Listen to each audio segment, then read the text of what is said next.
ಮಿತ್ರರೇ ನಮಸ್ಕಾರ. ಮಿತ್ರರೇ, ಮಾಜಿ ಪ್ರಧಾನಿ ಮನಮೋಹನ್ ಸಿಂಗ್ ದೈವಾಧೀನರಾದರು.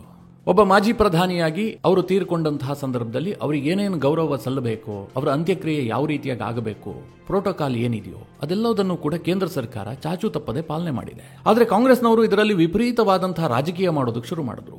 ಮನಮೋಹನ್ ಸಿಂಗ್ ಒಬ್ಬ ಸಿಖ್ ಪ್ರಧಾನಿ, ಸಿಖ್ ಧರ್ಮದಿಂದ ಪ್ರಧಾನಿಯಾದಂತಹ ಏಕೈಕ ವ್ಯಕ್ತಿ. ಹೀಗಾಗಿ ಅವರಿಗೆ ದೊಡ್ಡ ಮಟ್ಟದ ಸನ್ಮಾನ ಸಿಗಬೇಕಾಗಿತ್ತು. ಆದರೆ ಬಿಜೆಪಿ ಸರ್ಕಾರ ಇದರಲ್ಲಿ ರಾಜಕೀಯ ಮಾಡಿದೆ. ಅವರು ಕಾಂಗ್ರೆಸ್ ಅವರು ಅನ್ನುವ ಕಾರಣಕ್ಕೋಸ್ಕರವಾಗಿ ಅವರಿಗೆ ಅವಮಾನ ಮಾಡಿಬಿಟ್ಟಿದೆ. ಒಬ್ಬ ಮಾಜಿ ಪ್ರಧಾನಿಯ ಅಂತ್ಯಕ್ರಿಯೆಯನ್ನ ಅವರ ಸ್ಮಾರಕ ಕಟ್ಟುವಂತಹ ಸ್ಥಳದಲ್ಲೇ ಮಾಡಬೇಕಾಗಿತ್ತು. ಇವರು ತೆಗೆದುಕೊಂಡು ಹೋಗಿ ಒಂದು ಸಾಮಾನ್ಯ ಘಾಟ್ನಲ್ಲಿ ಅಂತ್ಯಕ್ರಿಯೆ ಮಾಡಿಬಿಟ್ರು. ಇದೆಲ್ಲ ಅವಮಾನ. ಹೀಗೆ ಅನೇಕ ರೀತಿಯಲ್ಲಿ ಕಾಂಗ್ರೆಸ್ ಪಕ್ಷದವರು ನರೇಂದ್ರ ಮೋದಿ ಸರ್ಕಾರವನ್ನ ಹಿಗ್ಗಾಮುಗ್ಗ ಜಾಡಿಸ್ತಾ ಇದ್ದಾರೆ. ಮಿತ್ರರೇ, ಬಿಜೆಪಿ ಅವರಿಗೆ ಚೆನ್ನಾಗಿ ಗೊತ್ತಿತ್ತು. ಯಾಕೆಂದ್ರೆ ಅವ್ರೇನೇನು ಗೌರವ ಕೊಡಬೇಕೋ ಎಲ್ಲದನ್ನ ಕೇಂದ್ರ ಸರ್ಕಾರ ಕೊಟ್ಟಿದೆ. ಎಲ್ಲೂ ಕೂಡ ಸಣ್ಣ ಲೋಪವೂ ಕೂಡ ಆಗಿಲ್ಲ. ಈ ಸಾವಿನಲ್ಲಿ ರಾಜಕಾರಣ ಮಾಡಬಾರದು ಅನ್ನುವಂಥದ್ದು ನರೇಂದ್ರ ಮೋದಿ ಅವರ ಉದ್ದೇಶ ಆಗಿತ್ತು. ಅದೇ ರೀತಿಯಾಗಿ ಅವರು ನಡೆದುಕೊಂಡಿದ್ದಾರೆ ಕೂಡ.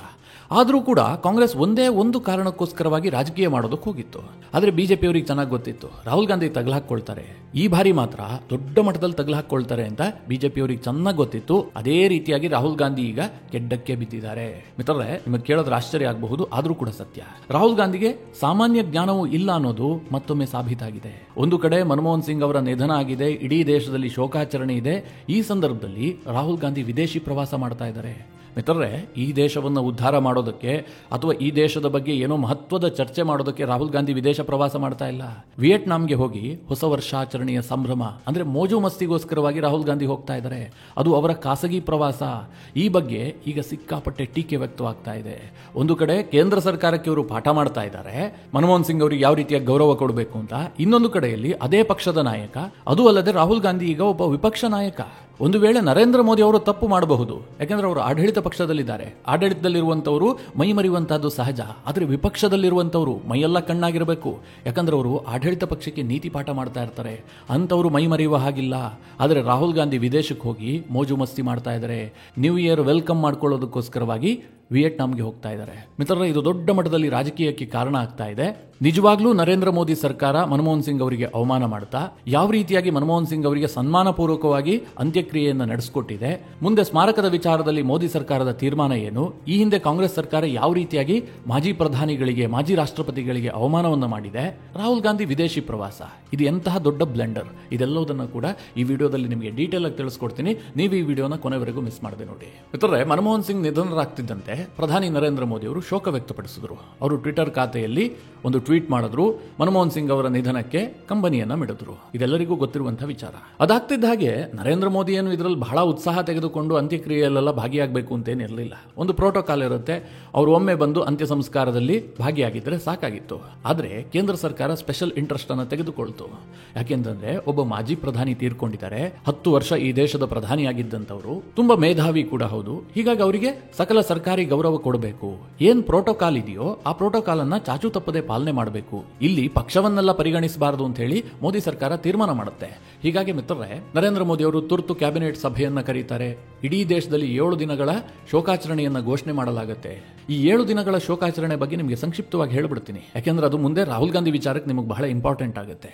ಈ 7 ದಿನಗಳ ಶೋಕಾಚರಣೆ ಅಂತಂದ್ರೆ ಇಡೀ ದೇಶದಲ್ಲಿ ಏನು ರಜೆ ಇರುತ್ತೆ, ಎಲ್ಲರೂ ರಜೆಯಲ್ಲಿರೋದು ಅಂತಲ್ಲ. ಈ ಶೋಕಾಚರಣೆ ಸಂದರ್ಭದಲ್ಲಿ ಯಾವುದೇ ಸರ್ಕಾರಿ ಕಾರ್ಯಕ್ರಮಗಳನ್ನು ಆಯೋಜನೆ ಮಾಡುವಂತಿಲ್ಲ. ಅಂದ್ರೆ ಶೋಕ ಪ್ರಕಟಿಸೋದಕ್ಕೋಸ್ಕರವಾಗಿ ಕಾರ್ಯಕ್ರಮ ಮಾಡಬಹುದು. ನೀವು ಶೋಕಾಚರಣೆಗೋಸ್ಕರವಾಗಿ ಕಾರ್ಯಕ್ರಮ ಮಾಡ್ತೀನಿ ಅಂತಂದ್ರೆ ಅದಕ್ಕೆ ಒಪ್ಪಿಗೆ ಇದೆ. ಅದನ್ನ ಬಿಟ್ಟು ಯಾವುದೋ ಸಂಭ್ರಮದ ಕಾರ್ಯಕ್ರಮವನ್ನು ಮಾಡುವಂತಿಲ್ಲ. ಯಾವುದೋ ಉದ್ಘಾಟನೆ ಮಾಡುವಂತಹದ್ದು, ಯಾವುದೋ ಫೌಂಡಿಂಗ್ ಸ್ಟೋನ್ ಅನ್ನ ಇಡುವಂತಹದ್ದು, ಇಂತಹ ಸರ್ಕಾರಿ ಕಾರ್ಯಕ್ರಮಗಳನ್ನು ಮಾಡುವಂತಿಲ್ಲ. ಮನೋರಂಜನಾ ಕಾರ್ಯಕ್ರಮವನ್ನು ಕೂಡ ಮಾಡುವಂತಿಲ್ಲ. ಸರ್ಕಾರ ಯಾವುದೋ ಸಂಗೀತೋತ್ಸವವನ್ನು ಆಯೋಜನೆ ಮಾಡುವಂತಹದ್ದು, ಪ್ರಶಸ್ತಿ ಪ್ರದಾನ ಸಮಾರಂಭ, ಇದೆಲ್ಲದನ್ನು ಕೂಡ ರದ್ದು ಮಾಡಿಬಿಡ್ತಾರೆ. ಇಡೀ ದೇಶದಲ್ಲಿ ಈ ನಿಯಮ ಜಾರಿಯಾಗಿರುತ್ತೆ. ಯಾವುದೋ ಒಂದು ರಾಜ್ಯದಲ್ಲ ಅಥವಾ ಯಾವುದೋ ಒಂದು ಪ್ರದೇಶದಲ್ಲ, ಇಡೀ ದೇಶಕ್ಕೆ ಇದು ಅನ್ವಯ ಆಗುತ್ತೆ. ಹೀಗಾಗಿ ನರೇಂದ್ರ ಮೋದಿ ಅವರು ಮನಮೋಹನ್ ಸಿಂಗ್ ನಿಧನರಾದ ತಕ್ಷಣದಿಂದ ಈವರೆಗೂ ಕೂಡ, ಅಂದ್ರೆ 7 ದಿನ ಆಗುವವರೆಗೂ ಕೂಡ ಅವರ ಎಲ್ಲ ಕಾರ್ಯಕ್ರಮಗಳನ್ನು ರದ್ದು ಮಾಡಿದ್ದಾರೆ. ದೊಡ್ಡ ದೊಡ್ಡ ಕಾರ್ಯಕ್ರಮಗಳನ್ನೇ ಆಯೋಜನೆ ಮಾಡಲಾಗಿತ್ತು, ಅದೆಲ್ಲದನ್ನು ಕೂಡ ನರೇಂದ್ರ ಮೋದಿ ಅವರು ರದ್ದು ಮಾಡಿದ್ದಾರೆ. ಆ ರೀತಿಯಾಗಿ ಮನಮೋಹನ್ ಸಿಂಗ್ ಅವರ ಶೋಕಾಚರಣೆಯನ್ನು ಕೇಂದ್ರ ಸರ್ಕಾರ ಚಾಚು ತಪ್ಪದೆ ಪಾಲಿಸ್ತಾ ಇದೆ. ಹಾಗೆ ನರೇಂದ್ರ ಮೋದಿ ಅವರು ಮನಮೋಹನ್ ಸಿಂಗ್ ಅವರ ನಿವಾಸಕ್ಕೆ ಹೋಗಿ ಅವರ ಅಂತಿಮ ದರ್ಶನವನ್ನು ಪಡೆದುಕೊಳ್ತಾರೆ. ಅದಾಗ್ತಿದ್ದ ಹಾಗೆ ಮಾರನೇ ದಿನ ಅವರ ಅಂತ್ಯ ಸಂಸ್ಕಾರ ನಡೆಯುತ್ತೆ. ನಿಗಮ್ ಘಾಟ್ನಲ್ಲಿ ಅಂತ್ಯ ಸಂಸ್ಕಾರಕ್ಕೆ ವ್ಯವಸ್ಥೆ ಮಾಡಲಾಗಿರುತ್ತೆ. ಆ ಅಂತ್ಯ ಸಂಸ್ಕಾರದಲ್ಲೂ ಕೂಡ ನರೇಂದ್ರ ಮೋದಿ ಅವರು ಭಾಗಿಯಾಗ್ತಾರೆ, ಅವರ ಕ್ಯಾಬಿನೆಟ್ನ ಸಚಿವರುಗಳು ಭಾಗಿಯಾಗ್ತಾರೆ, ಬಿಜೆಪಿಯ ಅಧ್ಯಕ್ಷರು ಭಾಗಿಯಾಗ್ತಾರೆ. ಹೀಗೆ ಸರ್ಕಾರದ ಮಟ್ಟದಿಂದ ಯಾರ್ಯಾರು ಭಾಗಿಯಾಗಬೇಕಾಗಿತ್ತು ಅವರೆಲ್ಲರೂ ಕೂಡ ಭಾಗಿಯಾಗಿದ್ರು. ಆ ಇಡೀ ಅಂತ್ಯಕ್ರಿಯೆಯ ಎಲ್ಲ ನಿಯಮಗಳು ಮುಗಿಯುವವರೆಗೂ ಕೂಡ ಅಲ್ಲೇ ಪ್ರಧಾನಮಂತ್ರಿಗಳು ಇರ್ತಾರೆ. ನಾನು ಯಾಕೆ ಇದನ್ನು ವಿವರಿಸ್ತಾ ಇದ್ದೀನಿ ಅಂತಂದ್ರೆ, ಕೇಂದ್ರ ಸರ್ಕಾರ ಎಲ್ಲೂ ಕೂಡ ಮನಮೋಹನ್ ಸಿಂಗ್ ಒಬ್ಬ ಕಾಂಗ್ರೆಸ್ನ ನಾಯಕ, ಅವರು ಕಾಂಗ್ರೆಸ್ನಿಂದ ಪ್ರಧಾನಿಯಾಗಿದ್ದಂಥವ್ರು ಹೀಗೆ ನೋಡಲೇ ಇಲ್ಲ. ಅವರು ಈ ದೇಶದ ಮಾಜಿ ಪ್ರಧಾನಿ, ಅಷ್ಟನ್ನ ಮಾತ್ರ ಕೇಂದ್ರ ಸರ್ಕಾರ ಪರಿಗಣಿಸಿದೆ. ಹೀಗಾಗಿ ಅವರಿಗೆ ಏನೇನು ಗೌರವ ಸಲ್ಲಿಸಬೇಕೋ ಎಲ್ಲದನ್ನ ಸಲ್ಲಿಸಿದೆ. ಅದಾಗ್ತಿದ್ದ ಹಾಗೆ ಕಾಂಗ್ರೆಸ್ನವರಿಗೆ ಒಂದು ಅನಿಸ್ತು, ನರೇಂದ್ರ ಮೋದಿ ಅವರು ಸಿಕ್ಕಾಪಟ್ಟೆ ಗೌರವ ಕೊಟ್ಬಿಟ್ರಲ್ಲ, ನಮಗಿಂತಲೂ ಸ್ವಲ್ಪ ಜಾಸ್ತಿನೇ ಕೊಟ್ಬಿಟ್ಟಿದ್ದಾರೆ, ಇದರಲ್ಲಿ ಏನಾದರೂ ರಾಜಕೀಯ ಮಾಡೋದಕ್ಕೆ ಸಾಧ್ಯವಾ ಅಂತ ಯೋಚನೆ ಮಾಡ್ತಾ ಇದ್ರು. ಅದಾಗ್ತಿದ್ದ ಹಾಗೆ ಕೇಂದ್ರ ಸರ್ಕಾರವನ್ನ ಕಟ್ಟಿ ಹಾಕಬೇಕು ಅಂತಲೇ ಈ ಖರ್ಗೆ ಒಂದು ಪತ್ರ ಬರೀತಾರೆ. ಮನಮೋಹನ್ ಸಿಂಗ್ ಅವರಿಗೆ ಸ್ಮಾರಕವನ್ನ ನಿರ್ಮಾಣ ಮಾಡಬೇಕು, ಸರ್ಕಾರ ಇದಕ್ಕೆ ಸಹಕರಿಸಬೇಕು, ಅದಕ್ಕೆ ಬೇಕಾದಂತಹ ಎಲ್ಲ ವ್ಯವಸ್ಥೆಯನ್ನ ಸರ್ಕಾರ ಮಾಡಬೇಕು ಅಂತ. ಅದಕ್ಕೆ ಸರ್ಕಾರ ಒಂದು ರಿಪ್ಲೈ ಕೊಡುತ್ತೆ, ಖಂಡಿತವಾಗ್ಲೂ ನಾವು ಸ್ಮಾರಕವನ್ನ ನಿರ್ಮಾಣ ಮಾಡ್ತೀವಿ, ಆದ್ರೆ ಅದಕ್ಕೊಂದು ಪ್ರೊಸೀಜರ್ ಇದೆ. ಏಕಾಏಕಿಯಾಗಿ ರಾತ್ರೋರಾತ್ರಿ ಮಾಡೋದಕ್ಕೆ ಸಾಧ್ಯ ಇಲ್ಲ. ನಾವು ಒಂದು ಟ್ರಸ್ಟ್ ಅನ್ನು ನಿರ್ಮಾಣ ಮಾಡ್ತೀವಿ. ಈಗ ನಾವು ಅದಕ್ಕೆ ಮುಂದಾಗಿದ್ದೆ ಆದ್ರೆ ಅಂತ್ಯಕ್ರಿಯೆಗೆ ವಿಳಂಬ ಆಗಿಬಿಡುತ್ತೆ. ಇದಕ್ಕೊಂದು ಪ್ರೊಸೀಜರ್ ಇದೆ. ಹೀಗಾಗಿ ಅಂತ್ಯಕ್ರಿಯೆಯನ್ನು ಮುಗಿಸಿಕೊಂಡು ಮುಂದೆ ನಿರ್ಧಾರ ಕೈಗೊಳ್ಳುತ್ತೀವಿ ಅಂತ ಕೇಂದ್ರ ಸರ್ಕಾರ ರಿಪ್ಲೈ ಕೊಡುತ್ತೆ. ಅದಾಗ್ತಿದ್ದ ಹಾಗೆ ಕಾಂಗ್ರೆಸ್ನವರಿಗೆ ದೊಡ್ಡ ಅವಮಾನ ಆಗ್ಬಿಡುತ್ತೆ. ಯಾಕೆಂದ್ರೆ ಕೇಂದ್ರ ಸರ್ಕಾರ ಇಷ್ಟು ಪಾಸಿಟಿವ್ ಆಗಿ ಹೇಳ್ತಾ ಇದೆ, ಏನ್ ಮಾಡೋದು ಇದರಲ್ಲಿ ರಾಜಕಾರಣ ಅಂತ. ಒಬ್ಬ ಎಐಸಿಸಿಯ ವಕ್ತಾರ ಬಂದು ಹೇಳ್ತಾನೆ, ನಾವು ಸಿಕ್ಕಾಪಟ್ಟೆ ಒತ್ತಡ ಹಾಕಿದ ಕಾರಣದಿಂದಾಗಿ ಕೇಂದ್ರ ಸರ್ಕಾರ ಈಗ ಸ್ಮಾರಕ ಮಾಡೋದಕ್ಕೆ ಹೊರಟಿದೆ, ಇಲ್ಲದೆ ಹೋದರೆ ಸರ್ಕಾರ ನಿದ್ದೆ ಮಾಡಿತ್ತು ಅಂತ ಆತ ಸ್ಟೇಟ್ಮೆಂಟ್ ಕೊಡ್ತಾನೆ. ಅದಾಗ್ತಿದ್ದ ಹಾಗೆ ಕಾಂಗ್ರೆಸ್ನವರು ಮತ್ತೊಂದಷ್ಟು ಆರೋಪಗಳ ಸುರಿಮಳೆಯನ್ನು ಮಾಡ್ತಾರೆ. ಒಬ್ಬ ಮಾಜಿ ಪ್ರಧಾನಿಯ ಅಂತ್ಯ ಸಂಸ್ಕಾರವನ್ನ ನಿಗಮ್ ಘಾಟಲ್ಲಿ ಮಾಡ್ತಾ ಇದ್ದಾರೆ, ಎಲ್ಲಾದರೂ ಮಾಡಬಹುದಾ? ಸಾಮಾನ್ಯ ಜನರ ಅಂತ್ಯ ಸಂಸ್ಕಾರ ಮಾಡುವಂತಹ ಜಾಗದಲ್ಲಿ ಮಾಜಿ ಪ್ರಧಾನಿ ಅಂತ್ಯ ಸಂಸ್ಕಾರ? ಮಿತ್ರರೇ, ಈ ದೇಹದಲ್ಲಿ ಆತ್ಮ ಹೋದ ಮೇಲೆ ಪ್ರಧಾನಿಯ ದೇಹವೂ ಒಂದೇ, ಸಾಮಾನ್ಯ ವ್ಯಕ್ತಿಯ ದೇಹವೂ ಒಂದೇ. ಆ ದೇಹಕ್ಕೆ ನೀವು ಏನ್ ಸಂಸ್ಕಾರ ಕೊಡಬೇಕು ಅಷ್ಟನ್ನ ಬಿಟ್ರೆ ನೀವು ಪ್ರಧಾನಿಯಾಗಿದ್ದ ದೇಹ ಅಪ್ಪ ಇದು ಮಾಮೂಲಿ ಘಾಟ್ನಲ್ಲಿ ಸುಡೋದಿಲ್ಲ ಅಂತ ಏನಾದರೂ ಹೇಳುತ್ತಾ? ಇಲ್ಲ ತಾನೆ ಮಿತ್ರರೇ. ನೀವು ವ್ಯಕ್ತಿಗೆ ಗೌರವ ಕೊಡುವಂತಹದ್ದು ಆ ದೇಹಕ್ಕಲ್ಲ, ಆ ದೇಹಕ್ಕೂ ಕೊಡಬೇಕು ನಿಜ, ಆದರೆ ಆತ ಬದುಕಿದ್ದಂತಹ ಸಂದರ್ಭದಲ್ಲಿ ಯಾವ ಆದರ್ಶವನ್ನು ರೂಢಿಸಿಕೊಂಡಿದ್ದ ಅದನ್ನು ನೀವು ಪಾಲಿಸಿದಾಗ ಮಾತ್ರ ಆ ವ್ಯಕ್ತಿಗೆ ಗೌರವ ಕೊಡೋದಕ್ಕೆ ಸಾಧ್ಯ. ನೀವು ಸುಮ್ಮನೆ ತೋರಗಾಣಿಕೆಗೋಸ್ಕರವಾಗಿ ಭರ್ಜರಿಯಾಗಿ ಗಂಧ ತುಪ್ಪ ಎಲ್ಲ ಹಾಕಿಬಿಟ್ಟು ಕೋಟ್ಯಾಂತರ ರೂಪಾಯಿ ಸುರಿದು ಅಂತ್ಯ ಸಂಸ್ಕಾರ ಮಾಡಿಬಿಟ್ರೆ ಆ ವ್ಯಕ್ತಿಗೆ ಗೌರವ ಕೊಟ್ಟಂತಲ್ಲ. ಆ ವ್ಯಕ್ತಿಯ ಆದರ್ಶಗಳನ್ನು ನೀವೆಷ್ಟು ಪಾಲಿಸ್ತೀರಿ, ಅದನ್ನು ನೀವೆಷ್ಟು ಮುಂದಿನ ಪೀಳಿಗೆಗೆ ತಲುಪಿಸ್ತೀರಿ, ಆ ಮೂಲಕವಾಗಿ ಆ ವ್ಯಕ್ತಿಗೆ ಗೌರವ ಸಲ್ಲತ್ತೆ. ಆದರೂ ಕೂಡ ಕಾಂಗ್ರೆಸ್ನವರು ಈ ಎಲ್ಲ ರಾಜಕಾರಣ ಮಾಡೋದಕ್ಕೆ ಹೊರಟರು. ಮಿತ್ರರೇ, ಇದಾಗ್ತಿದ್ದ ಹಾಗೆ ಒಂದು ಸುದ್ದಿ ಬಂತು, ರಾಹುಲ್ ಗಾಂಧಿ ವಿಯೆಟ್ನಾಂ ಪ್ರವಾಸ ಕೈಗೊಂಡಿದ್ದಾರೆ. ಇದು ಅವರ ಖಾಸಗಿ ಪ್ರವಾಸ. ಇದು ಬಿಜೆಪಿಯವರಿಗೆ ಹಬ್ಬದೂಟ ಸಿಕ್ಕಿದ ಹಾಗಾಯಿತು. ಯಾಕೆ ಗೊತ್ತಾ ಮಿತ್ರರೇ, ಈ ದೇಶದಲ್ಲಿ ಈಗಲೂ ಕೂಡ ಶೋಕಾಚರಣೆ ಇದೆ. ಯಾಕೆಂದ್ರೆ ಕೇಂದ್ರ ಸರ್ಕಾರ 7 ದಿನಗಳ ಶೋಕಾಚರಣೆಯನ್ನು ಘೋಷಣೆ ಮಾಡಿದೆ. ನಾನಾಗಲೇ ಹೇಳಿದೆ, ಶೋಕಾಚರಣೆ ಅಂತಂದ್ರೆ ದೇಶದಲ್ಲಿ ಯಾವುದೇ ಮನರಂಜನಾ ಕಾರ್ಯಕ್ರಮಗಳನ್ನು ನಡೆಸುವಂತಿಲ್ಲ. ಅಂದ್ರೆ ಸರ್ಕಾರದ ವತಿಯಿಂದ ಖಾಸಗಿಯಾಗಿ ನಡೆಸ್ಕೊಳ್ಬಹುದು. ಇವತ್ತು ಇಯರ್ ಎಂಡು ಖಾಸಗಿಯವರು ಏನು ಬಿಡ್ತಾರಾ, ಎಲ್ಲ ಪಬ್ಬು ಬಾರ್ಗಳಲ್ಲಿ ಕುಡಿದು ತೇಲ್ತಾರೆ, ಅದು ಬೇರೆ ಪ್ರಶ್ನೆ. ಆದರೆ ಸರ್ಕಾರದ ಮಟ್ಟದಲ್ಲಿ ಯಾವುದೇ ಮನರಂಜನಾ ಕಾರ್ಯಕ್ರಮಗಳನ್ನು ಆಯೋಜನೆ ಮಾಡುವಂತಿಲ್ಲ. ಇಲ್ಲಿ ಕೇಂದ್ರ ಸರ್ಕಾರದ ಪಾತ್ರವೂ ಇದೆ, ಹಾಗೆ ವಿಪಕ್ಷವಾಗಿ ಕಾಂಗ್ರೆಸ್ನ ಪಾತ್ರವೂ ಕೂಡ ತೀರಾ ಮಹತ್ವದ್ದಾಗತ್ತೆ. ವಿಪಕ್ಷದವರು ಕೂಡ ಯಾವುದೇ ಸಮಾರಂಭಗಳನ್ನು ಮಾಡಬಾರದು. ಶೋಕಾಚರಣೆ ಇದೆಯಲ್ರಿ, ಅವ್ರದೇ ಪಕ್ಷದವರು ಒಬ್ರು ತೀರ್ಕೊಂಡಿದ್ದು. ಆದರೆ ರಾಹುಲ್ ಗಾಂಧಿ ಏನ್ ಮಾಡ್ತಾರೆ, ವಿಯೆಟ್ನಾಂ ಪ್ರವಾಸ ಕೈಗೊಂಡಿದ್ದಾರೆ. ಇದನ್ನ ಬಿಜೆಪಿಯವರು ಅಟ್ಯಾಕ್ ಮಾಡ್ತಾರೆ. ರಾಹುಲ್ ಗಾಂಧಿ ಈಗ ಮೋಜು ಮಸ್ತಿಗೋಸ್ಕರವಾಗಿ ವಿಯೆಟ್ನಾಂಗೆ ಹೋಗ್ತಾ ಇದ್ದಾರೆ. ಅವರು 2025 ಹೊಸ ವರ್ಷವನ್ನು ಬರಮಾಡಿಕೊಳ್ಳೋದಕ್ಕೋಸ್ಕರವಾಗಿ ಫಾರಿನ್ ಟ್ರಿಪ್ ಮಾಡ್ತಾ ಇದ್ದಾರೆ ಅಂತ ಬಿಜೆಪಿಯವರು ಅಟ್ಯಾಕ್ ಮಾಡ್ತಾರೆ. ಅದು ಕಾಂಗ್ರೆಸ್ ಏನು ಉತ್ತರ ಕೊಡ್ತಾರೆ ಗೊತ್ತಾ? ಯಾಕ್ರಿ, ಹೋಗೋದೇನು ತಪ್ಪ? ರಾಹುಲ್ ಗಾಂಧಿ ಖಾಸಗಿ ಪ್ರವಾಸ ಮಾಡ್ತಾ ಇದ್ದಾರೆ, ಅವರೇನು ಸರ್ಕಾರಿ ಪ್ರವಾಸ ಮಾಡ್ತಾ ಇಲ್ಲ, ಅದು ಅವರು ವೈಯಕ್ತಿಕ ರೀ, ಹೀಗಂತ ಕಾಂಗ್ರೆಸ್ನವರು ಒಂದು ಹಾರಿಕೆಯ ಉತ್ತರ ಕೊಡ್ತಾರೆ. ಮಿತ್ರರೇ, ನಾನೀಗ ಕೆಲವೊಂದಷ್ಟು ಪ್ರಶ್ನೆ ಕೇಳೋದಕ್ಕೆ ಬಯಸ್ತೀನಿ. ರಾಹುಲ್ ಗಾಂಧಿ ಈ ದೇಶವನ್ನು ಉದ್ಧಾರ ಮಾಡೋದಕ್ಕೆ, ಅಂದ್ರೆ ಭಾರತಕ್ಕೇನೋ ತುಂಬಾ ಹೆಲ್ಪ್ ಆಗ್ಬಿಡತ್ತಪ್ಪ, ಆ ವಿಚಾರವಾಗಿ ಇನ್ನೊಂದು ದೇಶಕ್ಕೆ ಹೋಗಿ ಚರ್ಚೆ ಮಾಡ್ತಿದ್ದಾರೆ ಅಂತಂದ್ರೆ ಒಪ್ಕೊಳ್ಬಹುದಾಗಿತ್ತು. ಶೋಕಾಚರಣೆಯ ಹೆಸರಿನಲ್ಲಿ ಅದನ್ನೆಲ್ಲ ನಿಲ್ಲಿಸೋದಕ್ಕೆ ಸಾಧ್ಯ ಇಲ್ಲ, ಭಾರತಕ್ಕೆ ಒಳ್ಳೇದಾಗುವ ವಿಚಾರ ಅಲ್ವಾ ಅಂತ ಒಪ್ಕೊಳ್ಬಹುದಾಗಿತ್ತು. ರಾಹುಲ್ ಗಾಂಧಿ ಹೋಗ್ತಿರೋದು ಯಾಕೆ? ಖಾಸಗಿ ಪ್ರವಾಸ ರೀ. ಅವರು ಮೋಜು ಮಸ್ತಿಗೋಸ್ಕರವಾಗಿ ಹೋಗ್ತಾ ಇರುವಂತಹದ್ದು. ಒಬ್ಬ ಮಾಜಿ ಪ್ರಧಾನಿಗೋಸ್ಕರವಾಗಿ ಆ ಮೋಜು ಮಸ್ತಿಯನ್ನ ಕ್ಯಾನ್ಸಲ್ ಮಾಡೋದಕ್ಕೆ ರಾಹುಲ್ ಗಾಂಧಿಗೆ ಸಾಧ್ಯ ಆಗಿಲ್ವಾ? ಇಷ್ಟು ದಿನ ಏನೋ ಅವ್ರು ಮಾಡ್ತಾ ಇದ್ರಪ್ಪ. ಆಗಾಗ ವಿದೇಶಕ್ಕೆ ಹೋಗ್ತಾ ಇದ್ರು. ಅವರು ವಿದೇಶಕ್ಕೆ ಹೋದ್ರು, ಒಂದಲ್ಲ ಒಂದು ಸುದ್ದಿ ಬರ್ತಾ ಇತ್ತು. ಆಗ ಅವರು ಕೇವಲ MP ಆಗಿದ್ರು ಅಥವಾ ಕಾಂಗ್ರೆಸ್ ಪಕ್ಷದ ಸದಸ್ಯ ಆಗಿದ್ರು. ಈಗ ಕೇವಲ ಅವರು ಒಬ್ಬ MP ಅಲ್ಲ ಅಥವಾ ಕಾಂಗ್ರೆಸ್ ಪಕ್ಷದ ಸದಸ್ಯ ಮಾತ್ರ ಅಲ್ಲ, ಅವರು ಈ ದೇಶದ ವಿಪಕ್ಷದ ನಾಯಕ. ಅಂತವರು ವಿಯೆಟ್ನಾಂ ಟ್ರಿಪ್ಗೆ ಹೋಗಿದ್ಯಾಕೆ? ಅದು ಕೂಡ ದೇಶದಲ್ಲಿ ಶೋಕಾಚರಣೆ ಇರುವಂತಹ ಸಂದರ್ಭದಲ್ಲಿ, ಅದರಲ್ಲೂ ಸಹ ಕಾಂಗ್ರೆಸ್ ಪಕ್ಷದ ಒಬ್ಬ ದೊಡ್ಡ ನಾಯಕ, ಮಾಜಿ ಪ್ರಧಾನಿ ತೀರ್ಕೊಂಡಂತಹ ಸಂದರ್ಭದಲ್ಲಿ ಅಷ್ಟು ತ್ಯಾಗ ಮಾಡೋದಕ್ಕೆ ರಾಹುಲ್ ಗಾಂಧಿಗೆ ಸಾಧ್ಯ ಆಗಿಲ್ವಾ? ಈ ಒಂದು ಪ್ರಶ್ನೆ ಬರ್ತಾ ಇದೆ. ಇದರ ಆಚೆಗೆ ಕೆಲವೊಂದಷ್ಟು ವಿಚಾರಗಳನ್ನು ನಿಮಗೆ ಹೇಳಬೇಕು. ಅದೇನು ಕೇಳಿದ್ರೆ, ಈಗ ಬಿಜೆಪಿಯವರಿಗೆ ಈಗ ನೈತಿಕ ಪಾಠವನ್ನು ಮಾಡ್ತಾ ಇದಾರಲ್ಲ, ಮನಮೋಹನ್ ಸಿಂಗ್ಗೆ ಅಗೌರವ ತಂದುಬಿಟ್ರು. ಅದು ಯಾಕೆ ಅಂತ ಮುಂದೆ ಹೇಳ್ತೀನಿ. ಮನಮೋಹನ್ ಸಿಂಗ್ ವಿಚಾರವನ್ನೇ ಈಗ ಯಾಕೆ ಪ್ರಸ್ತಾಪ ಮಾಡ್ತಾ ಇದ್ದಾರೆ, ಇದಕ್ಕೂ ದೆಹಲಿ ಚುನಾವಣೆಗೂ ಏನು ಲಿಂಕ್ ಇದೆ ಅದನ್ನ ನಂತರ ಹೇಳ್ತೀನಿ. ಆದ್ರೆ ಈಗ ಕಾಂಗ್ರೆಸ್ನವರು ಆರೋಪ ಮಾಡ್ತಾ ಇದಾರಲ್ಲ, ಇದ್ದಾರಲ್ಲ ಅವರಿಗೆ ಆರೋಪ ಮಾಡೋದಕ್ಕೆ ಯಾವ ನೈತಿಕತೆ ಇದೆ ಅಂತ ಒಮ್ಮೆ ಪ್ರಶ್ನೆ ಮಾಡ್ಕೊಳ್ಳಲಿ. ಯಾಕೆ ಗೊತ್ತಾ, 2 ಇನ್ಸಿಡೆಂಟ್ ಅನ್ನ ನಿಮಗೆ ಹೇಳ್ಬಿಡ್ತೀನಿ. ಮೊದಲನೇದಾಗಿ ಪಿ ವಿ ನರಸಿಂಹರಾವ್ ತೀರ್ಕೊಂಡಂತಹ ಸಂದರ್ಭ. ನಿಮಗೆಲ್ಲ ಗೊತ್ತಿರುವ ಹಾಗೆ ಪಿ ವಿ ನರಸಿಂಹರಾವ್ ಕಾಂಗ್ರೆಸ್ ಪಕ್ಷದಿಂದಲೇ ಪ್ರಧಾನಮಂತ್ರಿ ಆಗಿದ್ದಂತವರು 5 ವರ್ಷಗಳ ಕಾಲ ಈ ದೇಶವನ್ನು ಮುನ್ನಡೆಸಿದ್ದಾರೆ. ಇವತ್ತು ಭಾರತದ ಆರ್ಥಿಕತೆ ರಾಕೆಟ್ ವೇಗದಲ್ಲಿ ಹೋಗ್ತಾ ಇದೆ ಅಂತಂದ್ರೆ ಅದರಲ್ಲಿ ನರಸಿಂಹರಾವ್ ಅವರ ಕೊಡುಗೆ ಬಹಳ ದೊಡ್ಡ ಪ್ರಮಾಣದಲ್ಲಿದೆ. ಅಂತಹ ನರಸಿಂಹರಾವ್ 23 ಡಿಸೆಂಬರ್ 2004ರಂದು ದೆಹಲಿಯಲ್ಲಿ ತೀರ್ಕೊಳ್ತಾರೆ. ಮಿತ್ರರೇ, ಆ ಸಂದರ್ಭದಲ್ಲಿ ಈ ದೇಶದಲ್ಲಿ ಸರ್ಕಾರ ಇದ್ದಿದ್ದು ಯಾರ್ದು?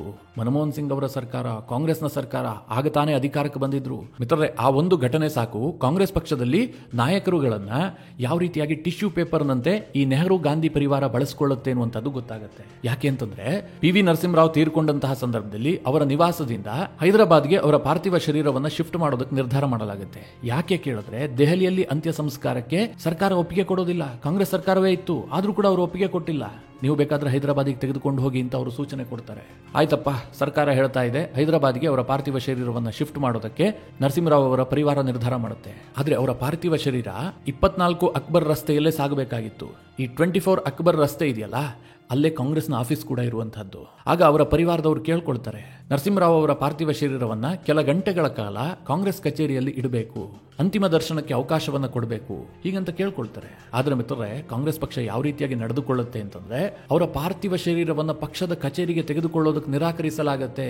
ಎಷ್ಟರ ಮಟ್ಟಿಗೆ ಅಂತಂದ್ರೆ ಕಾಂಗ್ರೆಸ್ ಪಕ್ಷದ ಎಲ್ಲ ನಾಯಕರು ಪಕ್ಷದ ಕಚೇರಿಯಲ್ಲಿ ಇರ್ತಾರೆ, ಆದ್ರೆ ಪಕ್ಷದ ಕಚೇರಿಯ ಬಾಗಿಲನ್ನ ಬಂದ್ ಮಾಡಲಾಗಿರುತ್ತೆ, ಎದುರುಗಡೆ ಗೇಟ್ ಹಾಕಲಾಗಿರುತ್ತೆ. ಪಾರ್ಥಿವ ಶರೀರ ಇದ್ದಂತಹ ವ್ಯಾನ್ ಪಕ್ಷದ ಕಚೇರಿಯ ಮುಂದೆ ಬಂದು ನಿಲ್ಲುತ್ತೆ. ಆ ಸಂದರ್ಭದಲ್ಲಿ ಕಾಂಗ್ರೆಸ್ನ ನಾಯಕರು ಎಲ್ಲರೂ ಕೂಡ ಹೊರಗೆ ಬಂದು ಅವರ ಅಂತಿಮ ದರ್ಶನವನ್ನು ಪಡಿತಾರೆ, ಶ್ರದ್ಧಾಂಜಲಿ ಸಲ್ಲಿಸ್ತಾರೆ. ಸೋನಿಯಾ ಗಾಂಧಿ ಕೂಡ ಹೊರಗಡೆ ಬಂದು ಅವರಿಗೆ ಪುಷ್ಪಗುಚ್ಛವನ್ನ ಇಟ್ಟು ಒಳಗೆ ಹೋಗ್ಬಿಡ್ತಾರೆ. ನರಸಿಂಹರಾವ್ ಅವರ ಪಾರ್ಥಿವ ಶರೀರವನ್ನ ಕೂಡ ಕಾಂಗ್ರೆಸ್ ಕಚೇರಿಯ ಒಳಗಡೆ ತರೋದಕ್ಕೆ ಸೋನಿಯಾ ಗಾಂಧಿ ಬಿಟ್ಟಿರೋದಿಲ್ಲ. ಯಾಕಂದ್ರೆ ಈ ಹಿಂದಿನ ವೈಮನಸ್ಯ, ಇನ್ನೊಂದು ವಿಡಿಯೋದಲ್ಲಿ ನಿಮಗೆ ಡೀಟೇಲ್ ಆಗಿ ಹೇಳಿದ್ದೀನಿ ಯಾಕೋಸ್ಕರವಾಗಿ ಅವರಿಬ್ಬರ ನಡುವೆ ದ್ವೇಷ ಇತ್ತು. ನರಸಿಂಹರಾಯರು ಪ್ರಧಾನಿಯಾದಂತಹ ಸಂದರ್ಭದಲ್ಲಿ ಸೋನಿಯಾ ಗಾಂಧಿಯನ್ನ ಯಾವ ರೀತಿಯಾಗಿ ಸೈಡ್ ಲೈನ್ ಮಾಡಿಬಿಟ್ಟಿದ್ರು. ಆ ಒಂದು ಸೇಡಿಗೋಸ್ಕರವಾಗಿ ಸೋನಿಯಾ ಗಾಂಧಿ ಅವರು ತೀರ್ಕೊಂಡಂತಹ ಸಂದರ್ಭದಲ್ಲಿ ಈ ರೀತಿಯಾಗಿ ಅಗೌರವವನ್ನು ತೋರಿಸ್ತಾರೆ. ಮಿತ್ರರೇ, ಸೋನಿಯಾ ಗಾಂಧಿ ಅವರ ದ್ವೇಷ ಅದು ಪರ್ಸನಲ್, ಅವ್ರಿಗೆ ಬೇಸರ ಆಗಿದ್ರೆ ಅದು ಪರ್ಸನಲ್. ಆದ್ರೆ ನರಸಿಂಹರಾಯರು ಕಾಂಗ್ರೆಸ್ ಪಕ್ಷಕ್ಕೋಸ್ಕರವಾಗಿ ದುಡಿದಂತವ್ರು, ಕಾಂಗ್ರೆಸ್ ಪಕ್ಷದಲ್ಲಿ ದೊಡ್ಡ ಹುದ್ದೆಯನ್ನು ಅಲಂಕರಿಸಿದಂತವ್ರು. ಹಾಗೆ ನೋಡಕ್ ಹೋದ್ರೆ ಸೋನಿಯಾ ಗಾಂಧಿ ಏನೂ ಅಲ್ಲ. ಸೋನಿಯಾ ಗಾಂಧಿ ಏನು ಈ ದೇಶದ ಪ್ರಧಾನಿಯಾಗಿದ್ರ? ನರಸಿಂಹರಾಯರು ಎಂತೆಂತಹ ಹುದ್ದೆಗಳನ್ನು ನಿಭಾಯಿಸಿದ್ರು, ಈ ದೇಶದ ಪ್ರಧಾನಿಯಾಗಿದ್ರು. ಅಂತವರ ಪಾರ್ಥಿವ ಶರೀರವನ್ನು ಇಡೋದಕ್ಕೆ ಕಾಂಗ್ರೆಸ್ ಪಕ್ಷ ಅವಕಾಶ ಕೊಟ್ಟಿರಲಿಲ್ಲ. ಆ ರೀತಿಯಾಗಿ ನಡೆಸಿಕೊಂಡ್ರು. ಅದಾದ ಮೇಲೆ ಮಿತ್ರರೇ, ಹೈದರಾಬಾದ್ನಲ್ಲಿ ಅವರ ಅಂತ್ಯ ಸಂಸ್ಕಾರ ಆಗುತ್ತೆ. ಆನಂತರ ಅವರ ಸ್ಮಾರಕವನ್ನು ಕೂಡ ಕಾಂಗ್ರೆಸ್ ಪಕ್ಷ ನಿರ್ಮಾಣ ಮಾಡೋದಕ್ಕೆ ಹೊರಟಿರಲಿಲ್ಲ. 10 ವರ್ಷ ದೇಶದಲ್ಲಿ ಅಧಿಕಾರದಲ್ಲಿ ಆದರೂ ಕೂಡ ನರಸಿಂಹರಾಯರ ಸ್ಮಾರಕವನ್ನು ಇವರು ನಿರ್ಮಾಣ ಮಾಡಿರಲಿಲ್ಲ.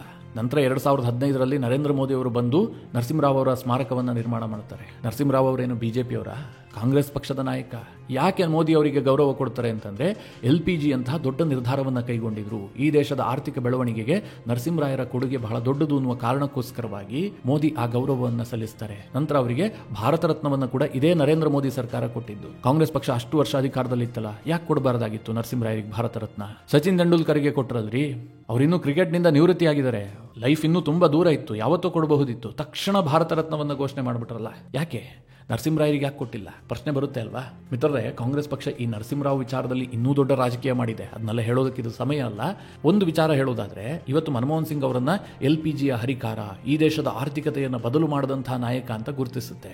ಯಾಕೆ ಮನಮೋಹನ್ ಸಿಂಗ್ಗೆ ಅಷ್ಟೊಂದು ಹೈಪ್ ಕೊಡ್ತಾರೆ ಕೇಳಿದ್ರೆ, ಇಲ್ಲದೆ ಹೋದ್ರೆ ಆ ಕ್ರೆಡಿಟ್ ನರಸಿಂಹರಾಯರಿಗೆ ಹೋಗುತ್ತೆ. ನಿಮ್ಗೆಲ್ಲ ಗೊತ್ತಿರಬಹುದು, ಈ ದೇಶದಲ್ಲಿ ಯಾವ ಸರ್ಕಾರದ ಅವಧಿಯಲ್ಲಿ ಏನು ತೀರ್ಮಾನ ಕೈಗೊಂಡ್ರೂ ಕೂಡ, ಅಂದ್ರೆ ಯಾವುದೇ ಇಲಾಖೆಯಲ್ಲಿ ಏನೇ ತೀರ್ಮಾನ ಕೈಗೊಂಡ್ರೂ ಕೂಡ ಅದರ ಕ್ರೆಡಿಟ್ ಇರಬಹುದು, ಅಥವಾ ಅದರಲ್ಲಿ ಏನಾದರೂ ತೊಂದರೆ ಆದ್ರೆ ಅದರ ಹೊಣೆಗಾರಿಕೆ ಇರಬಹುದು, ಎಲ್ಲವೂ ಕೂಡ ಪ್ರಧಾನಿಯವರದ್ದೇ ಆಗಿರುತ್ತೆ. ಈ ದೇಶದಲ್ಲಿ LPGಗೆ ತೀರ್ಮಾನ ಮಾಡಲಾಗುತ್ತೆ, ಲಿಬರಲೈಸೇಷನ್, ಗ್ಲೋಬಲೈಸೇಷನ್ ಮತ್ತು ಪ್ರೈವೇಟೈಸೇಷನ್ಗೆ. ಆ ನಿರ್ಧಾರ ಯಾರದ್ದಾಗಿತ್ತು? ನರಸಿಂಹರಾವ್ ಅವರ ನಿರ್ಧಾರ ಆಗಿತ್ತು. ಇಲ್ಲಿ ಮನಮೋಹನ್ ಸಿಂಗ್ ವಿತ್ತ ಸಚಿವರಷ್ಟೇ. ಅವ್ರು ಹೇಳಿದ್ದನ್ನೆಲ್ಲ ನರಸಿಂಹರಾಯರು ಒಪ್ಕೊಳ್ಬೇಕು ಅಂತೇನು ಇರಲಿಲ್ಲ. ಆ ದಿಟ್ಟವಾದಂತಹ ನಿರ್ಧಾರವನ್ನು ಕೈಗೊಂಡಿದ್ದು ನರಸಿಂಹರಾಯರು. ಆದರೆ ಆ ಕ್ರೆಡಿಟ್ ನರಸಿಂಹರಾಯರಿಗೆ ಹೋಗೋದಕ್ಕೆ ಕಾಂಗ್ರೆಸ್ ಪಕ್ಷ ಬಿಟ್ಟಿಲ್ಲ. ಮನಮೋಹನ್ ಸಿಂಗ್ ಅವರನ್ನ ಹೆಚ್ಚು ಹೆಚ್ಚು ಪ್ರಮೋಟ್ ಮಾಡೋದಕ್ಕೆ ಶುರು ಮಾಡಿತು. ಆನಂತರ ಅವರನ್ನ ಪ್ರಧಾನಿ ಕೂಡ ಮಾಡಲಾಯಿತು. ಅವರಿಗೆ ಫುಲ್ ಕ್ರೆಡಿಟ್ ಅನ್ನು ಕೊಡ್ತು. ನರಸಿಂಹರಾಯರಿಗೆ ಯಾವುದೇ ರೀತಿಯಲ್ಲೂ ಕ್ರೆಡಿಟ್ ಹೋಗದಂತೆ ಸೋನಿಯಾ ಗಾಂಧಿ ಅಂಡ್ ಟೀಮ್ ನೋಡ್ಕೊಳ್ತು. ಇದು ಕೂಡ ರಾಜಕೀಯ. ಮಿತ್ರರೇ, ಅದರ ಬಗ್ಗೆ ಹೇಳ್ತಾ ಹೋದ್ರೆ ಎಲ್ಲಿಗೆ ಹೋಗುತ್ತೆ. ಹೀಗಾಗಿ ಅದನ್ನ ಅಲ್ಲಿಗೆ ಮೊಟಕುಗೊಳಿಸಿ ಇನ್ನೊಂದು ವಿಚಾರವನ್ನ ನಿಮಗೆ ಹೇಳ್ತೀನಿ. ಈಗ ಮನಮೋಹನ್ ಸಿಂಗ್ ತೀರ್ಕೊಂಡ್ರಲ್ಲ, ಆ ಸಂದರ್ಭದಲ್ಲಿ ಕಾಂಗ್ರೆಸ್ ಪಕ್ಷ ಯಾವ ರೀತಿಯಾಗಿ ನಡೆದುಕೊಳ್ತು ಅಂತ ನಿಮಗೆಲ್ಲ ಗೊತ್ತು. ಇದೇ ಸಂದರ್ಭದಲ್ಲಿ ಮಾಜಿ ರಾಷ್ಟ್ರಪತಿ ಪ್ರಣವ್ ಮುಖರ್ಜಿ ಅವರ ಮಗಳು ಶರ್ಮಿಷ್ಠಾ ಮುಖರ್ಜಿ ಕಾಂಗ್ರೆಸ್ ಪಕ್ಷದ ವಿರುದ್ಧ ಕಿಡಿಕಾರಿದ್ದಾರೆ. ಅವರು ಕೆಲವೊಂದಷ್ಟು ಗಂಭೀರವಾದಂತಹ ಪ್ರಶ್ನೆಗಳನ್ನು ಎತ್ತಿದ್ದಾರೆ. ಪ್ರಣವ್ ಮುಖರ್ಜಿ ಕೂಡ ಇತ್ತೀಚೆಗೆ ತೀರ್ಕೊಂಡಿತ್ತು. ಕೋವಿಡ್ ಕಾಲದಲ್ಲಿ ಅವರು ತೀರ್ಕೊಳ್ತಾರೆ. ಆಗ ಮಿತ್ರರೇ, ಕಾಂಗ್ರೆಸ್ ಪಕ್ಷ ಯಾವ ರೀತಿಯಾಗಿ ನಡೆದುಕೊಂಡಿದೆ? ಒಂದು CWC ಸಭೆಯನ್ನು ಕರೆದು ಶೋಕಾಚರಣೆಯನ್ನು ಕೂಡ ಮಾಡಿಲ್ಲ. ಕಾಂಗ್ರೆಸ್ ಪಕ್ಷದ ಜವಾಬ್ದಾರಿ ತಾನೆ. ತಮ್ಮ ಪಕ್ಷದಲ್ಲೇ ಇದ್ದಂಥವರು, ದೊಡ್ಡ ದೊಡ್ಡ ಹುದ್ದೆಯನ್ನು ನಿಭಾಯಿಸಿದಂಥವರು, ಅಂತಹ ಒಬ್ಬ ದೊಡ್ಡ ನಾಯಕ ತೀರ್ಕೊಂಡಂತಹ ಸಂದರ್ಭದಲ್ಲಿ ಒಂದು ಶೋಕಾಚರಣೆ ಸಭೆಯನ್ನು ಕೂಡ ಮಾಡಿಲ್ಲ. ಈ ಬಗ್ಗೆ ಶರ್ಮಿಷ್ಠಾ ಮುಖರ್ಜಿ ಪ್ರಶ್ನೆ ಕೇಳಿದ್ರೆ, ರಾಷ್ಟ್ರಪತಿಗಳು ತೀರ್ಕೊಂಡಂತಹ ಸಂದರ್ಭದಲ್ಲಿ ನಾವು ಶೋಕಾಚರಣೆ ಸಭೆಯನ್ನು ಕಾಂಗ್ರೆಸ್ನಿಂದ ಮಾಡೋದಿಲ್ಲ ಹೀಗಂತ ಉತ್ತರ ಕೊಟ್ಟಿದ್ರಂತೆ. ಆದರೆ ಮಾಜಿ ರಾಷ್ಟ್ರಪತಿ KR ನಾರಾಯಣನ್ ನಿಧನರಾದಂತಹ ಸಂದರ್ಭದಲ್ಲಿ ಇದೇ ಕಾಂಗ್ರೆಸ್ ಪಕ್ಷದ CWC ಸಭೆಯನ್ನು ಕರೆದು ಶೋಕಾಚರಣೆಯನ್ನು ಮಾಡಲಾಗಿತ್ತು. ಪ್ರಣವ್ ಮುಖರ್ಜಿಗೆ ಮಾಡಿಲ್ಲ. ಯಾಕೆ ಗೊತ್ತಾ? ಪ್ರಣವ್ ಮುಖರ್ಜಿ ನರೇಂದ್ರ ಮೋದಿ ಪರವಾಗಿದ್ರು, ಮೋದಿಗೆ ಹೆಚ್ಚು ಆಪ್ತರಾಗಿದ್ರು. ಅವರು ಕಾಂಗ್ರೆಸ್ ಪಕ್ಷದಲ್ಲಿದ್ದು ನಂತರ ರಾಷ್ಟ್ರಪತಿಗಳಾಗಿದ್ರು. ಕಾಂಗ್ರೆಸ್ ಪಕ್ಷವೇ ಅವರನ್ನ ರಾಷ್ಟ್ರಪತಿಗಳನ್ನಾಗಿ ಮಾಡಿದ್ದು. ಆದರೂ ಕೂಡ ಅವರ ಅವಧಿಯಲ್ಲಿ ನರೇಂದ್ರ ಮೋದಿಗೆ ಹೆಚ್ಚು ಆಪ್ತರಾಗಿದ್ರು. ಮೋದಿ ಸರ್ಕಾರವನ್ನ ಅವರು ಬಾಯಿ ತುಂಬ ಹೊಗಳ್ತಾ ಇದ್ರು. RSS ಕಚೇರಿಯಲ್ಲಿ ನಡೆದಂತಹ ಸಭೆಯಲ್ಲಿ ಭಾಗವಹಿಸಿದ್ರು. ಈ ಎಲ್ಲ ಕಾರಣಕ್ಕಾಗಿ ಕಾಂಗ್ರೆಸ್ ಅವರನ್ನ ಇಷ್ಟಪಡ್ತಾ ಇರಲಿಲ್ಲ, ಅವರನ್ನ ದ್ವೇಷಿಸೋದಕ್ಕೆ ಶುರು ಮಾಡಿತ್ತು. ಅದು ಅಲ್ಲದೆ ಮಿತ್ರರೇ, ಸೋನಿಯಾ ಗಾಂಧಿ ಯಾವತ್ತೂ ಕೂಡ ಪ್ರಣಬ್ ಮುಖರ್ಜಿಯಿಂದ ಒಂದು ಅಂತರವನ್ನು ಕಾಯ್ದುಕೊಂಡಿದ್ರು. ಹೀಗಾಗಿ ಅವರು ತೀರ್ಕೊಂಡಂತಹ ಸಂದರ್ಭದಲ್ಲಿ ಕಾಂಗ್ರೆಸ್ ಅವರಿಗೆ ಮಿನಿಮಮ್ ಗೌರವವನ್ನು ಕೂಡ ಕೊಟ್ಟಿಲ್ಲ. ಅಷ್ಟೇ ಅಲ್ಲ, ಪ್ರಣಬ್ ಮುಖರ್ಜಿ ಮಗಳು ಶರ್ಮಿಷ್ಠಾ ಮುಖರ್ಜಿ ಇನ್ನೊಂದು ವಿಚಾರವನ್ನು ಕೂಡ ಹೇಳ್ತಾರೆ. ಇದೇ ಮನಮೋಹನ್ ಸಿಂಗ್ ಅವರಿಗೆ ಭಾರತ ರತ್ನವನ್ನು ಕೊಡೋದಕ್ಕೆ ಪ್ರಣಬ್ ಮುಖರ್ಜಿ ಬಯಸಿದ್ರು. ಆದ್ರೆ ಇದಕ್ಕೆ ಕಾಂಗ್ರೆಸ್ ಪಕ್ಷ ಒಪ್ಪಿಗೆ ಕೊಟ್ಟಿಲ್ಲ. ಅಂದ್ರೆ ಅವರು ರಾಷ್ಟ್ರಪತಿಗಳಾಗಿದ್ದಂತಹ ಸಂದರ್ಭದಲ್ಲೇ ಈ ಪ್ರಸ್ತಾವನೆಯನ್ನ ಮುಂದಿಟ್ಟಿದ್ರು. ಆದ್ರೆ ಕಾಂಗ್ರೆಸ್ ಪಕ್ಷದವರೇ ಅದಕ್ಕೆ ಒಪ್ಪಿಗೆ ಕೊಟ್ಟಿಲ್ಲ. ಹೀಗಾಗಿ ಭಾರತ ರತ್ನವನ್ನು ಕೂಡ ಕೊಡೋದಕ್ಕಾಗಿಲ್ಲ. ಇಂತಹ ರಾಜಕಾರಣವನ್ನ ಕಾಂಗ್ರೆಸ್ ಮಾಡಿದೆ ಅಂತ ಹೇಳಿ ಪ್ರಣಬ್ ಮುಖರ್ಜಿ ಅವರ ಮಗಳು ಶರ್ಮಿಷ್ಠಾ ಮುಖರ್ಜಿ ಆರೋಪ ಮಾಡ್ತಾ ಇದ್ದಾರೆ. ಶರ್ಮಿಷ್ಠಾ ಮುಖರ್ಜಿ ಕೂಡ ಕಾಂಗ್ರೆಸ್ನವರೇ ತಾನೆ. ಇವರ ನಿಜ ಬಣ್ಣವನ್ನ ಕಾಂಗ್ರೆಸ್ನವರೇ ಬಯಲು ಮಾಡ್ತಾ ಇದ್ದಾರೆ. ಆದ್ರೆ ಈಗ ಇದೇ ಕಾಂಗ್ರೆಸ್ನವರು ಮನಮೋಹನ್ ಸಿಂಗ್ ಅವರಿಗೆ ಮೋದಿ ಸರ್ಕಾರ ಗೌರವ ಕೊಟ್ಟಿಲ್ಲ, ಅಗೌರವ ತೋರಿದೆ, ಹಾಗೆ ಹೀಗೆ ಅಂತ ಆರೋಪ ಮಾಡ್ತಾ ಇದೆ. ಯಾಕೆ ಈ ಆರೋಪ ಬರ್ತಾ ಇದೆ ಕೇಳಿದ್ರೆ ಮಿತ್ರರೇ, ಬೇರೆ ಏನೂ ಕಾರಣ ಅಲ್ಲ, ದೆಹಲಿಯ ಚುನಾವಣೆ. ದೆಹಲಿಯಲ್ಲಿ ಫೆಬ್ರವರಿಯಲ್ಲಿ ಚುನಾವಣೆ ಇದೆ. ದೆಹಲಿ ವಿಧಾನಸಭಾ ಚುನಾವಣೆಯಲ್ಲಿ ಸಿಖ್ ಸಮುದಾಯದ ವೋಟ್ ದೊಡ್ಡ ಪ್ರಮಾಣದಲ್ಲಿದೆ. ಆ ಸಿಖ್ ಸಮುದಾಯದ ವೋಟ್ ಕಾಂಗ್ರೆಸ್ಗೆ ಬರಬೇಕು. ಈ ಕಾರಣದಿಂದಾಗಿಯೇ ಈ ಸಾವಿನಲ್ಲೂ ಕೂಡ ರಾಜಕಾರಣ ಮಾಡುವಂತಹ ಕೆಲಸವನ್ನ ಕಾಂಗ್ರೆಸ್ ಮಾಡ್ತಾ ಇದೆ. ಇದರ ಹೊರತಾಗಿ ಇನ್ನೇನೂ ಇಲ್ಲ ಮಿತ್ರರೇ. ಇವರಿಗೆ ಮನಮೋಹನ್ ಸಿಂಗ್ಗೆ ಗೌರವ ಕೊಡೋದು ಬೇಕಾಗಿಲ್ಲ, ಮನಮೋಹನ್ ಸಿಂಗ್ಗೆ ಭಾರತ ರತ್ನ ಕೊಡೋದು ಬೇಕಾಗಿಲ್ಲ, ಮನಮೋಹನ್ ಸಿಂಗ್ ಅವರ ಸ್ಮಾರಕ ಕಟ್ಟೋದು ಬೇಕಾಗಿಲ್ಲ. ಇವರಿಗೆ ಬೇಕಾಗಿರುವಂತದ್ದು ಕೇವಲ ವೋಟ್ ಬ್ಯಾಂಕ್ ರಾಜಕಾರಣ. ಅಷ್ಟೆಲ್ಲ ಗೌರವವಿದ್ದಿದ್ರೆ ರಾಹುಲ್ ಗಾಂಧಿ ಯಾಕೆ ವಿಯೆಟ್ನಾಂಗೆ ಹೋಗ್ತಾ ಇದ್ರು, ಹೊಸ ವರ್ಷದ ಸಂಭ್ರಮದಲ್ಲಿ ಭಾಗಿಯಾಗ್ತಾ ಇದ್ರು? ಅಷ್ಟೆಲ್ಲ ದುಃಖ, ನೋವು, ದುಗುಡ ಎಲ್ಲದಕ್ಕೂ ಬಂದಿದ್ರೆ ರಾಹುಲ್ ಗಾಂಧಿ ಇಲ್ಲೇ ಇರ್ತಾ ಇದ್ರು, ಮನಮೋಹನ್ ಸಿಂಗ್ ಅವರ ಕುಟುಂಬದ ಜೊತೆಗೆ ನಿಂತ್ಕೊಳ್ತಾ ಇದ್ರು.